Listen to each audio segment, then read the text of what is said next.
Alright mga kapatid, bagong buhay, bagong pag-asa. So ito po, update po tayo sa bonsai po natin na lunok or baliti. So pruning natin to at saka magdugtong tayo ulit ng alambre o wiring. Mag-wiring po tayo para makakreate tayo ulit ng bagong design niya o bagong shapes niya.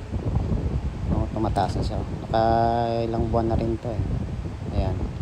So kung gaano kalaki yung katawan niya o ang branch niya, gano'n din kalaki yung wiring na ilalagay nyo o ilagay po natin para at least pag bend mo ng branch niya, hindi siya mahirap ikutin o hindi man lang siya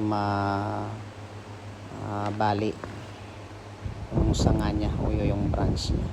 Ganito lang mag shave o mag pruning o magawa ng bonsai. Basic kasi ito, kasi to lunok. Pag nagumpisa ka, gusto mo mag bonsai, so gamitin mo tong kahoy na lunok or baliti. Napaka basic to kasi hindi ito madali-dali mamatay. Kahit putulin mo to at saka ibaon sa o itusok mo doon sa balas o sa buhangin, ilang linggo lang maglabas ng mga leaves niya. Madali ito gawing bonsai itong na to, yung baliti or lunok. So update tayo ulit pagkalipas ng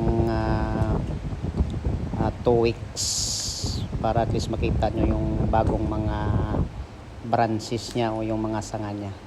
Ayan. So nakailang buwan na rin to, siguro takbo na to mga 2 months 3 months. Ayan, hinayaan ko lang siya, tapos nagligan ko lang like 3 times a week para maganda yung niya, yung labas na mga leaves niya. Kita mo green na yung mga leaves niya, meaning nakasipsip siya ng maayos na mga vitamins o mayroon siyang na-sustain yung pangailangan niya.